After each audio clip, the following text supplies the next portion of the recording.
Pour a glass of Sharaku, and you are immediately met with an elegant, fruity aroma that travels straight up through the back of your nose, followed by a remarkably crisp finish. It is one of the most highly sought-after modern Japanese sakes in the world. But this celebrated premium label did not originate in a period of triumph. In 2002, the brewery behind it was drowning in debt and on the verge of total collapse.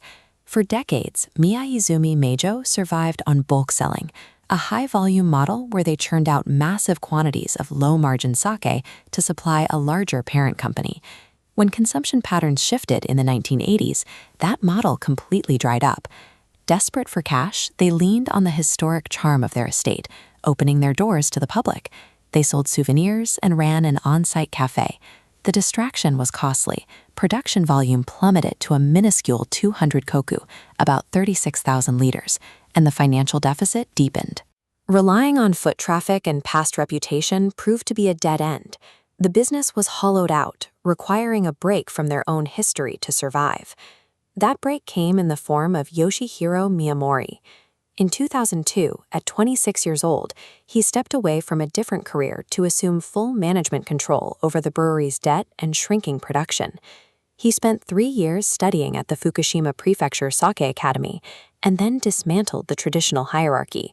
He abolished the long-standing system of outsourcing production to an external brewmaster guild, appointing himself as the owner brewer with absolute control over the liquid. Then he banned the tourists.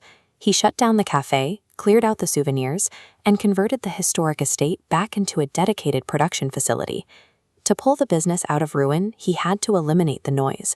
He traded chaotic public distraction and intuition for absolute, uncompromising isolation. Yoshihiro implemented extreme environmental controls. The entire facility is refrigerated, sealing the building off from outside temperatures to keep the interior climate perfectly static. Operating under the strict mantra that cleaning is life, the team moved entirely to small batch tanks. This setup gives them exact, granular control over the fermentation behavior of every single mash. Through an on-site well, they tap directly into the subsoil water of Mount Bandai. This pure, medium-sauce, sharp, crisp finish their sake is known for. This sterile, hyper-controlled physical environment provides the blank, predictable canvas required for their advanced chemical engineering. Look at this fragrance architecture. They decide on an aromatic profile, top, middle, and last notes, and reverse engineer the process. They drop fermentation temperatures 5 to 10 degrees below standard and introduce 3 distinct yeast strains into a single tank to build these complex tiers. Every target flavor profile at Miyaizumi is the result of this rigid, calculated execution. This intense operational structure is managed by a powerful two-man team. President Yoshihiro oversees the flagship brand, Sharaku, which acts as the brewery's orthodox line, honoring seasonal rice characteristics with strict consistency. His younger brother, Executive Director Yamato Miyamori, runs the counterweight, the Aizuwakamatsu line, built specifically around challenge and experimentation. Yamamori actively tests rare rice varieties and pushes boundaries to create food-friendly sake.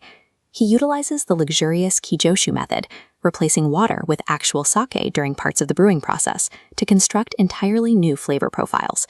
This duality builds a resilient business. Yoshihiro's strict orthodoxy guarantees the brewery's prestige, while Yamato's radical experimentation forces them to constantly evolve without losing their core identity. Yoshihiro runs the company under the philosophy of an artisan industry. He prioritizes peak quality over mass volume, ensuring the scale of production never exceeds their ability to perfectly control it. This map highlights how that control extends beyond the brewery doors.